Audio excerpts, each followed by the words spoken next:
Now let's talk about the instrumental variable regression, or IV regression. Previously, we mentioned that the IV regression can be used to fix the omitted variable bias, simultaneity bias, and errors in the variables bias. The only threat to internal validity that is hard to fix is the sample selection bias, which cannot be fixed using the IV regression. All of these three problems have something in common. That is, when these problems are present in the regression, the expected value of u given x is no longer equal to 0. In other words, the x and u are correlated. When this happens, we say that we have an endogeneity problem in the regression. Endogeneity broadly refers to all the situations where regressor is correlated with the regression residual u. Generally speaking, whenever the first least squares assumption is violated, you can claim that there is an endogeneity problem in the regression. IV regression is only used to cure the endogeneity problem by using an instrumental variable, z. The ideas for IV regression are simple. Now that we have an endogeneity problem in the regression, our x is simultaneously correlated with both y and our regression residual u. What we're trying to do by using an IV regression is to dissect x into two different parts. The first part is correlated with the regression residual u. This part we call endogenous. The second part is not correlated with the regression residual u. This part we call exogenous. By isolating the part of x that is not correlated with u, we can regress y on this exogenous part of x to estimate an unbiased slope coefficient, beta 1. This dissection procedure is done using an instrumental variable, z, which is correlated with x, but uncorrelated with u. To be a valid instrumental variable, z has to satisfy two different conditions. First of all, it needs to be relevant. This means that z is correlated with x, or you can think of this as z can be used to partially explain x. Second, z needs to be exogenous. That means z is uncorrelated with the regression residual u. The hardest part of the IV regression is to find such an instrumental variable that satisfies both conditions. But suppose that we found a valid z, how can we use z to estimate beta 1? The answer is to use the tool called two-stage least squares regression. As suggested by its name, this regression has two different stages. In the first stage, we will regress x, the endogenous variable, on z, the instrumental variable.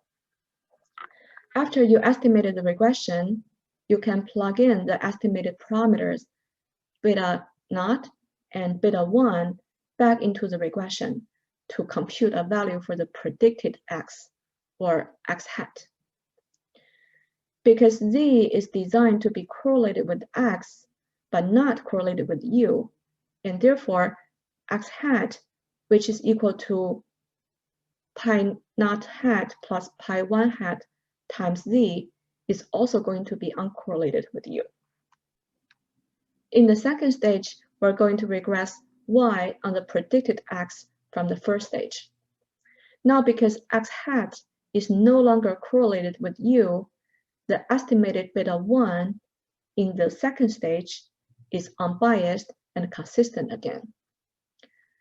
The beta 1 that is estimated using the two-stage procedure is called the two-stage least squares estimator.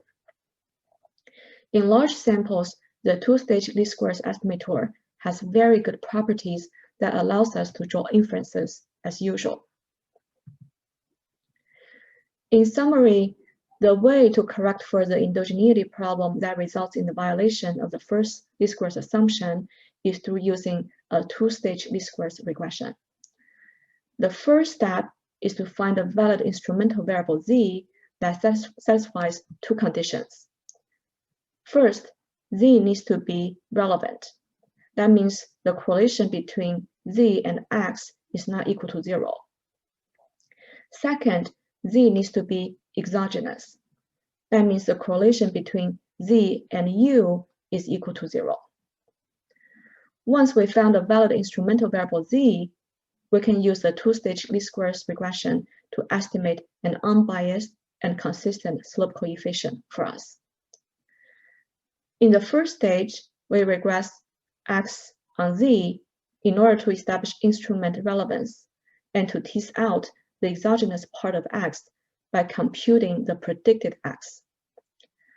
The predicted x from the first stage is no longer correlated with u, because z, by design, is not correlated with u. In the second stage, we regress y on the predicted x from the first stage.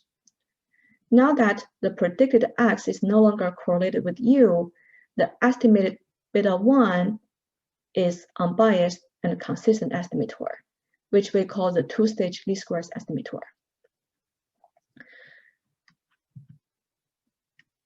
Now let's look at how to estimate the two-stage least squares estimator beta 1 using a simple one-variable regression. In the two-stage framework, the covariance between y and z can be rewritten as a covariance between beta naught plus beta 1 times x hat plus u and z. This covariance term is equivalent to the covariance between beta naught and z plus beta 1 times covariance between x and z plus covariance between u and z. The covariance between a constant and a random variable z is equal to 0. Also, by design, z is not correlated with u because z is exogenous, and therefore this term also goes to 0.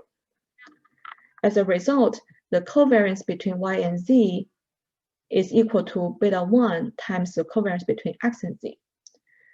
It follows that but beta 1 is given by the covariance between y and z divided by the covariance between x and z. Now, if we replace the population covariances with sample covariances, we obtain the IV estimator, or the two-stage least squares estimator, beta 1.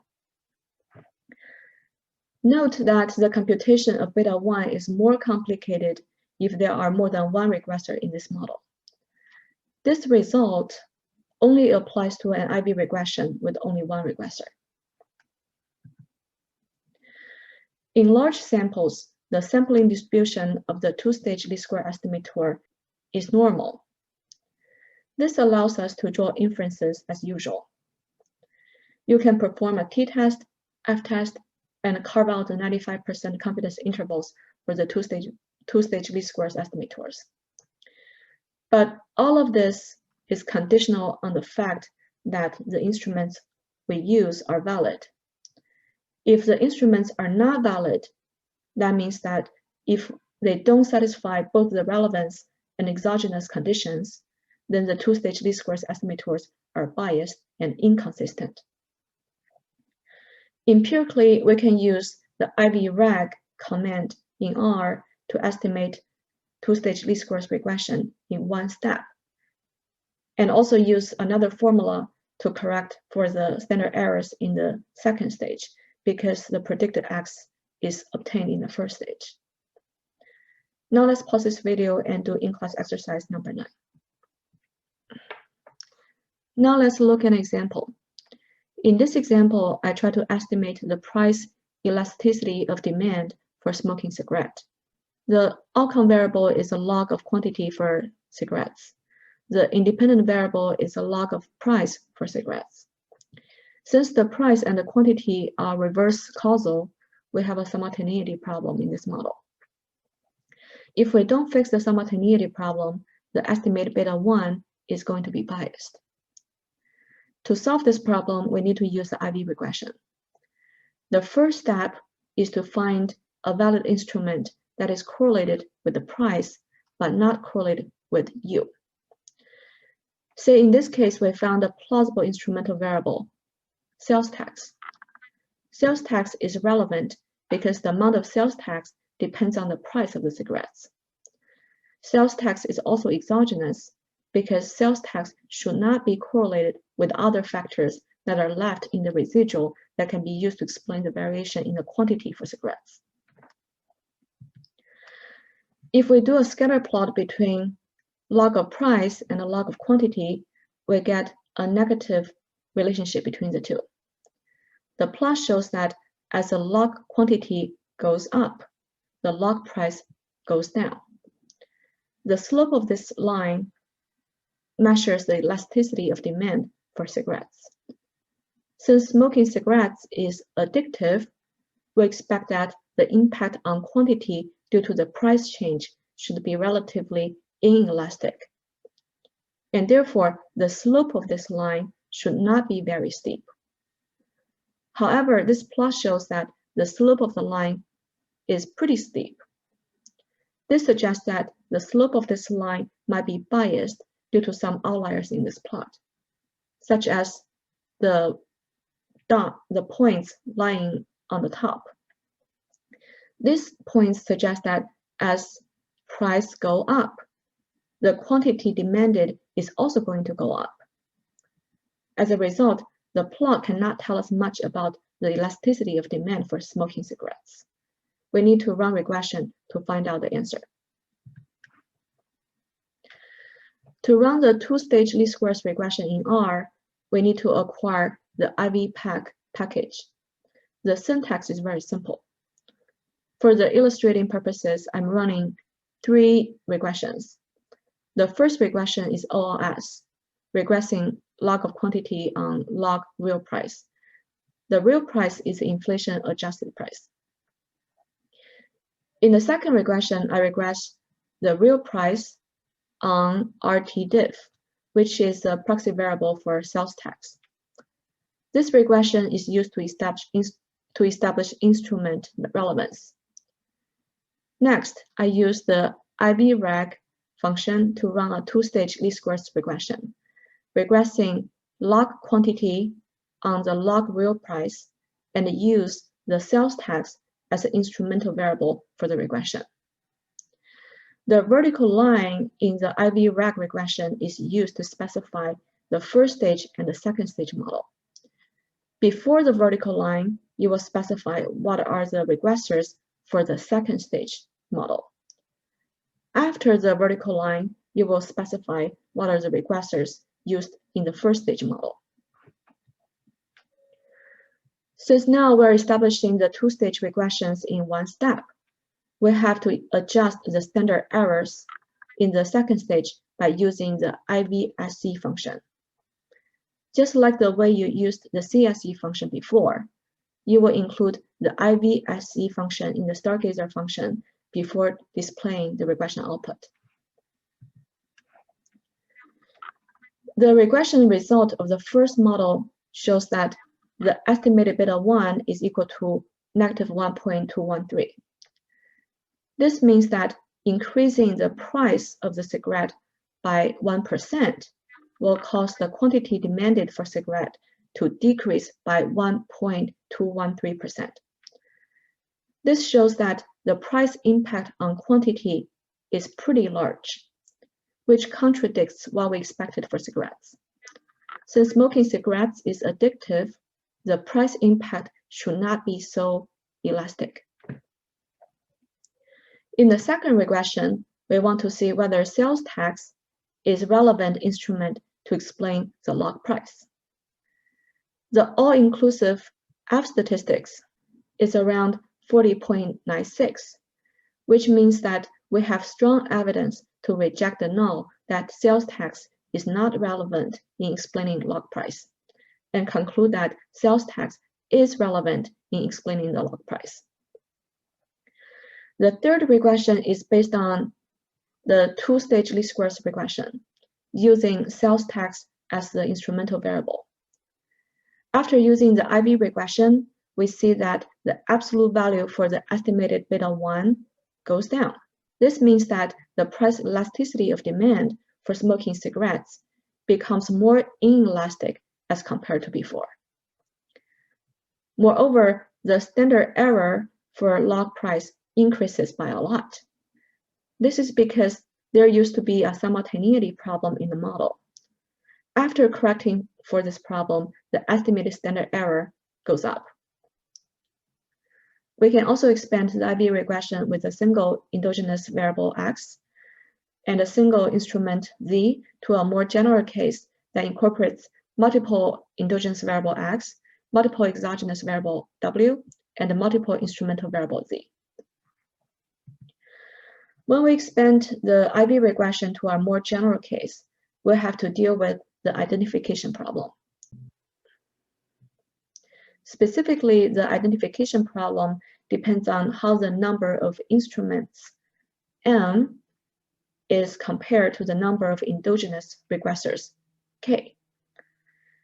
Intuitively, if there are fewer instruments than endogenous regressors, we cannot estimate the two-stage least squares estimators beta. In this context, the coefficients betas are said to be exactly identified if the number of instruments M is equal to the number of endogenous regressors K. If the number of instruments M is greater than the number of endogenous regressor K, then we say that the coefficients are over-identified.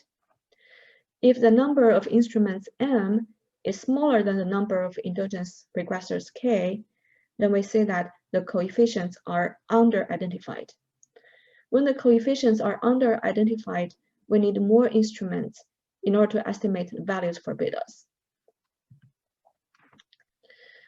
Let's see how to estimate a multivariable IV regression in R. Following the previous example, I'm now adding a new control variable, the log of real income. Income should be a determinant for demand because higher income allows you to buy more cigarettes, and lower income means you can buy less cigarettes.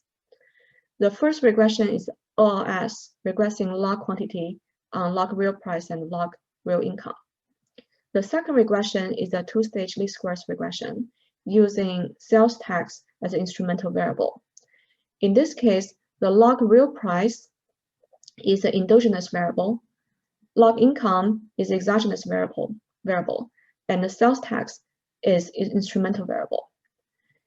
In this case, we regress log quantity on log real price and log income in the second stage, whereas in the first stage, we regress log real price on the instrumental variable sales tax and the exogenous variable log income in order to establish instrument relevance.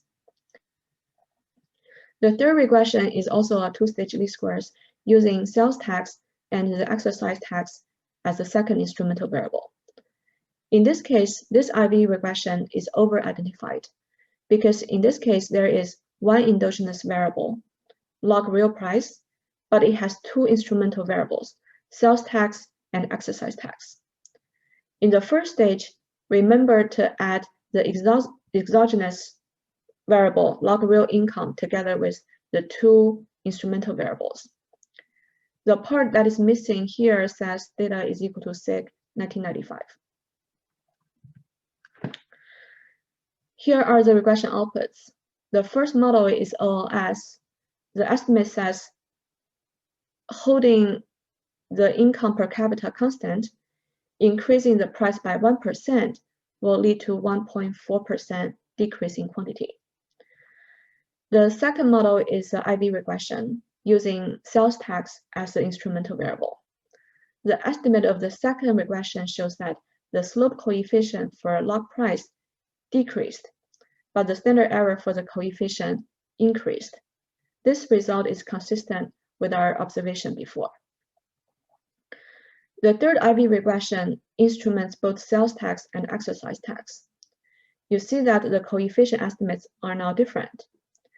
In this case, all the estimates in all of the three models are still biased because we haven't included all the relevant control variables to remove omitted variable bias yet. The third regression is when the coefficients are over-identified. I ran this regression to show you how to test for instrument relevance when the coefficients are over-identified. The answer is to use the J test, which you will see in the next few slides. Important assumptions underlying the IV regressions are the exogenous variables or the control variables in the regression are exogenous. And the distribution of all the variables, including the dependent variable y, all the endogenous variables x, and all the exogenous variable w, and all the instrumental variable z are IID. Additionally, all the regressors have non-zero and finite fourth moment. This means that the kurtosis is non-zero and finite.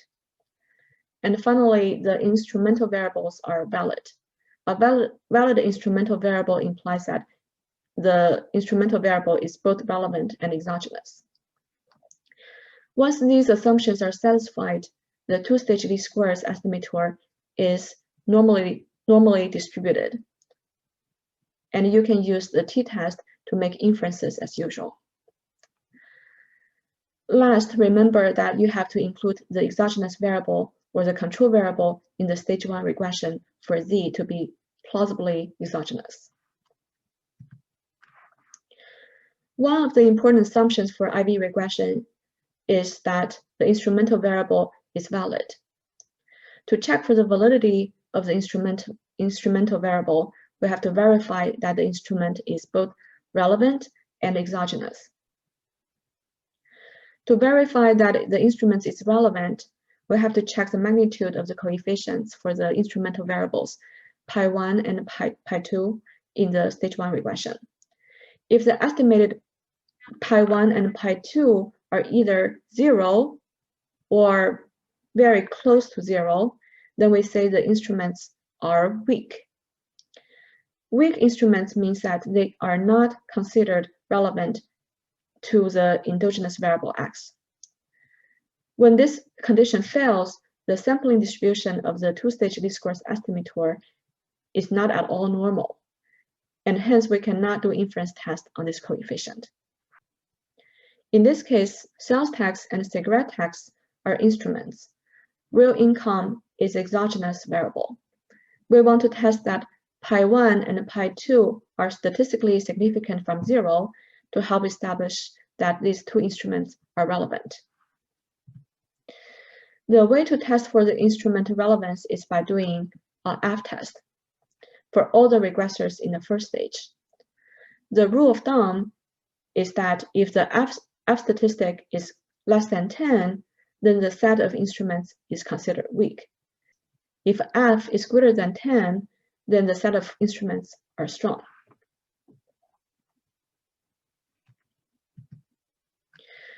To test for the instrument exogeneity, we can use a J test. The requirement for doing a J test is that all the coefficients in the IV regressions have to be over-identified. That means that the number of instrumental variable M has to be greater than the number of endogenous variables K. When this happens, J follows the chi-square distribution with M minus K degrees of freedom. Here is a summary for all the diagnostic tests we can do to check on whether the assumptions for IV regressions hold. The first one is the weak instruments test. This test is equivalent to an F test on the instruments in the first stage. If the F statistics is greater than 10, then we can reject the null that the instruments are weak and conclude that our instruments are good.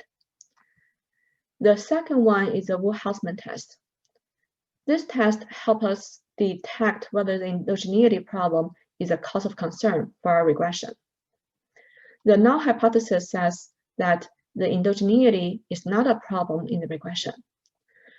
When the null is true, it means that we're indifferent to using OLS or the IV regression for estimating the causal effect. The alternative hypothesis says the endogeneity is a problem in the regression. When the alternative is true, we need to use an IV regression to correct for the endogeneity problem. The third test is called Sargan test. This is a J test we talked about before. We can use the J statistic to test whether instruments are exogenous based on over-identifying restrictions. The null hypothesis for this test is that the instruments are exogenous. If null is rejected, it means at least one of the instruments is invalid, if not all of them.